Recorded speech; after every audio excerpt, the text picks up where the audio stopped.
Salut les Vikings, j'espère que vous allez bien. Moi je vais super bien. Bienvenue dans la deuxième partie de la vidéo, les défis de la parentalité au Canada.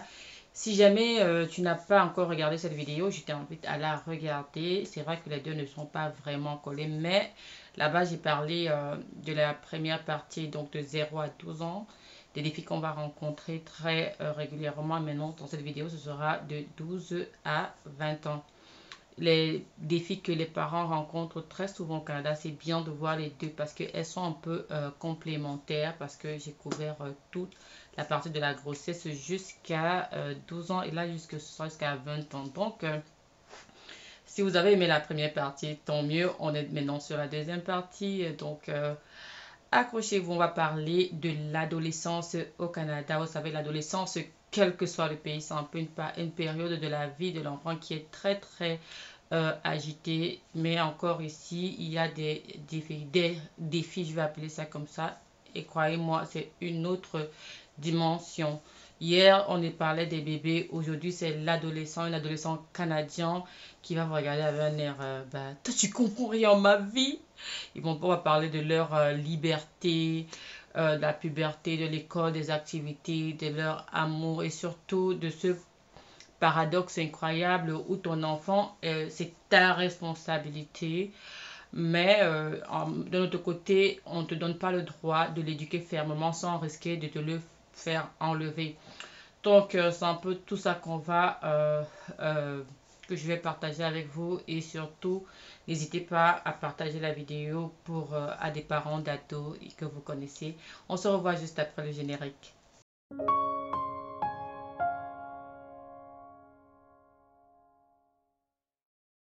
Voilà, le générique est passé et vous êtes encore là. Je vous dis déjà merci. Si ce n'est pas encore fait, si vous êtes de nouveaux Vikings, n'hésitez pas à vous abonner pour rejoindre notre grande communauté. Donc, on va commencer sans plus tarder. Le premier choc, la puberté, c'est ce moment où l'enfant change. Bref, on l'a tous connu parce qu'on l'a tous vécu. L'enfant change du jour au lendemain. Ici au Canada, la communication est très ouverte, très décomplexée sur certains sujets, même à l'école.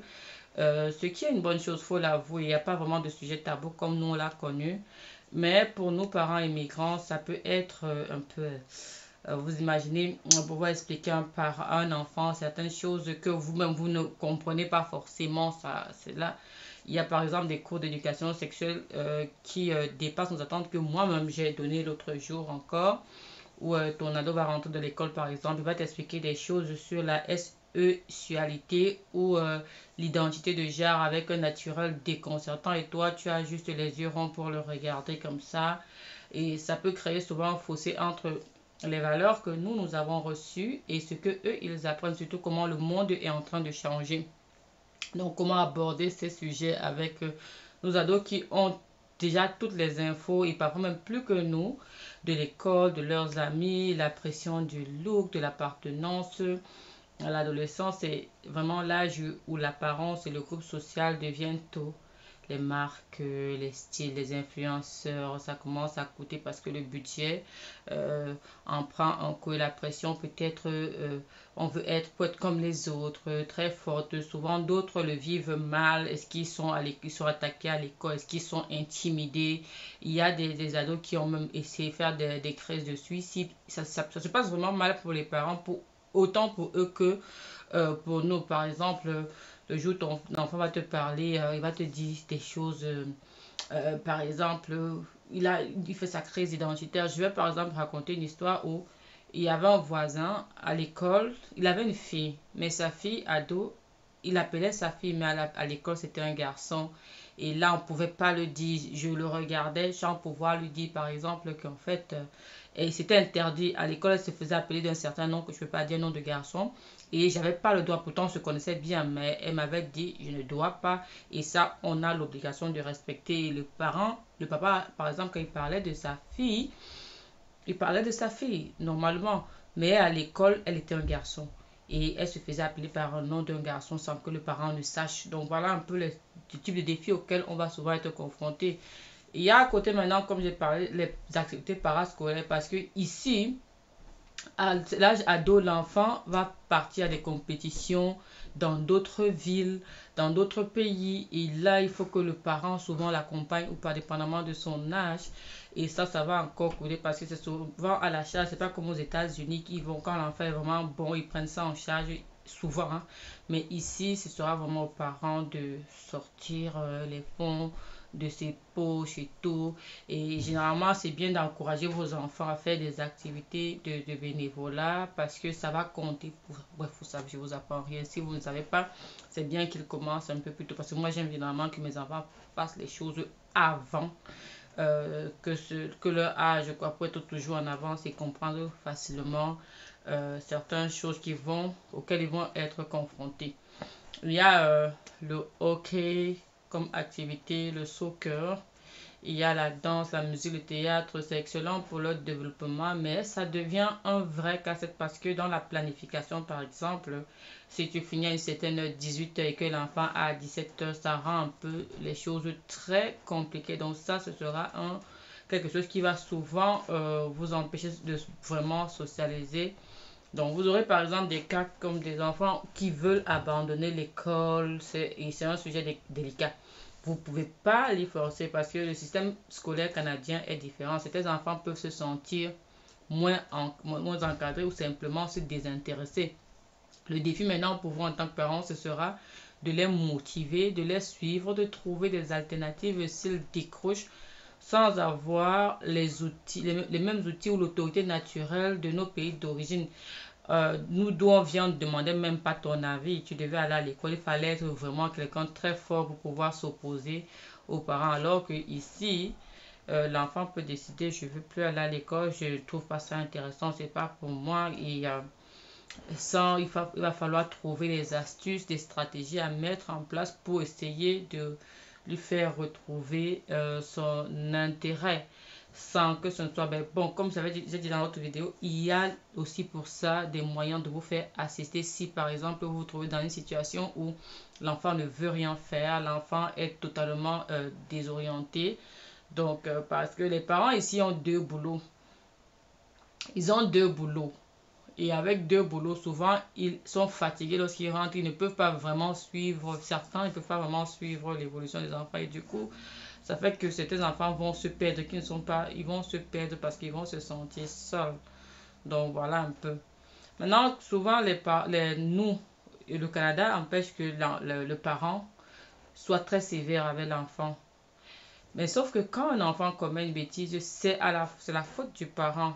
Donc, ton enfant, c'est ta responsabilité devant la société, mais d'un autre côté, tu n'as pas le droit de l'éduquer fermement sans risquer qu'on te le retire. Il y a plein de parents à qui on a retiré les enfants ici.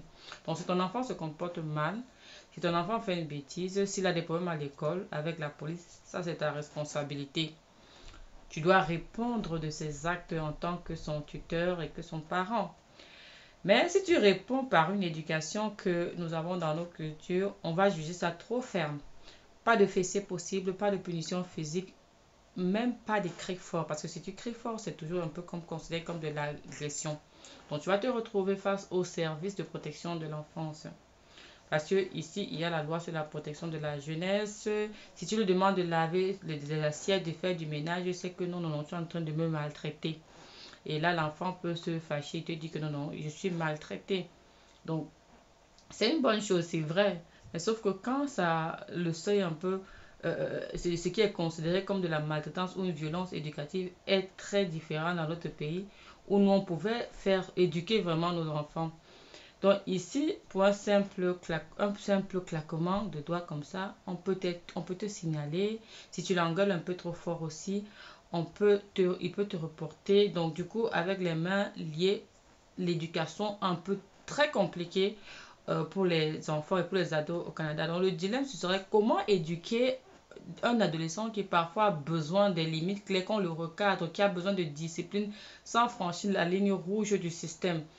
Comment lui transmettre les valeurs quand il y a cette pression extérieure? C'est un équilibre délicat et souvent même très terrifiant. Tout le monde se sent impuissant. Du coup, les enfants, certains enfants, il y en a ici qui se retrouvent dans des gangs, qui vont commencer à fumer de la drogue, ils vont faire vraiment de très très mauvais choix et c'est ta responsabilité. Donc, on laisse ça à toi, alors que si par exemple tu avais peut-être tu avais été ferme dès le départ, peut-être que tu allais réussir à, je vais dire entre guillemets, sauver ton enfant. Donc, vous aurez des discussions interminables pour rien que le faire comprendre. Et il y a, je sens citer des contemporains, des familles qui se retrouvent avec des enfants qui sont totalement perdus. Certains qui vont aller en prison parce qu'ils ont choisi les gangs. Et dans les gangs, c'est quoi? C'est des vols à main armée, c'est des braquages, c'est des vols de voitures. Et puis on va arrêter l'enfant, de tout. Donc il y a de tout, quoi. Bon, maintenant, ça c'était un cas. Maintenant, on passe à ceux qui ont vraiment évolué et qui se retrouvent dans les études supérieures. Là, c'est un autre défi. Études supérieures ici, c'est bien quand l'enfant parvient à arriver jusque-là. Mais quel est le prochain défi? Le défi, ce sera les coûts. Parce que le coût, ce n'est pas seulement cher pour vous qui venez de l'extérieur. Donc, c'est vrai que c'est quand même moins cher qu'aux États-Unis, mais ça reste un budget quand même conséquent. Surtout si on a plusieurs enfants. Imaginez, vous avez par exemple 4 enfants qui doivent fréquenter à 90 000 $ chacun. Comment ça fait? Au moins, sur le minimum 20 000 $ s'il ne va pas trop fréquenter. Comment vous faites? Donc, ça devient tellement important. Comment financer tout ça? Voilà, il faut maintenant pré-étudiant. Est-ce que vous avez travaillé assez pour avoir des épargnes? Est-ce qu'ils ont travaillé assez pour avoir des petites bourses? Ça, c'est un autre stress financier, un autre défi auquel il faut faire face. Du coup, on va penser à les faire qu'ils soient indépendants très jeunes. Donc, à 18 ans, ils sont des adultes ici. Ils peuvent déjà vivre seuls, travailler, prendre des décisions. C'est génial. Mais ça change la dynamique de la famille aussi, avec le nid qui se vide. Et s'ils ne peuvent pas, il faut que, en tant que parents, vous les aidiez à les avoir à l'école. Donc, c'est pourquoi il faut prévoir généralement, il y a des moyens que le Canada a mis en place, le gouvernement a mis en place pour aider les familles à épargner pour les études des enfants. C'est pourquoi c'est bien de commencer. Si vous êtes arrivé avec vos enfants, commencez immédiatement. Dès qu'ils sont nés, vous commencez à épargner pour leurs études. Et le Canada va aussi ajouter un peu d'argent pour vous aider. Donc ça, c'est un peu les défis de la parentalité. Lorsque l'enfant devient adolescent, il faut faire très attention pour qu'il ne se perde pas. Il y a beaucoup de moyens, beaucoup de stratégies que j'aurai le temps de souvent venir partager avec vous. Mais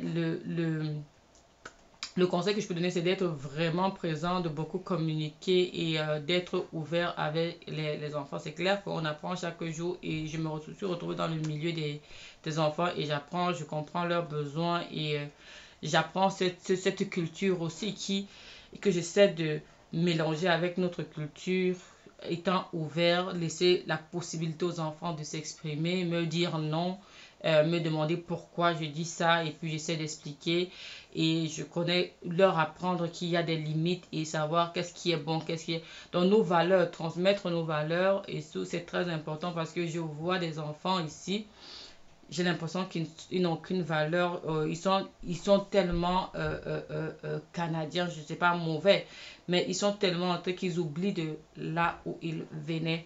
Et ça, c'est pourquoi j'interpelle les parents de ne pas faire que les enfants oublient de là où ils viennent parce que ils auront besoin un jour d'avoir eu cette appartenance-là. Vous voyez comment aux États-Unis aujourd'hui, il y a beaucoup de stars qui rentrent, qui retournent parce qu'elles retournent aux sources.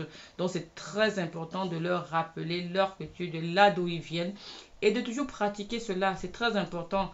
Je l'ai appris aussi à mes dépens, mais de toute façon, et j'apprends cela aussi à mes enfants. Donc si vous avez aimé la vidéo, n'hésitez pas à me laisser un pouce bleu et puis à partager la vidéo avec plein de parents qui pourraient être dans le besoin, qui pourraient avoir envie d'écouter ça et surtout de savoir comment se passe la parentalité au Canada, à quoi s'attendre.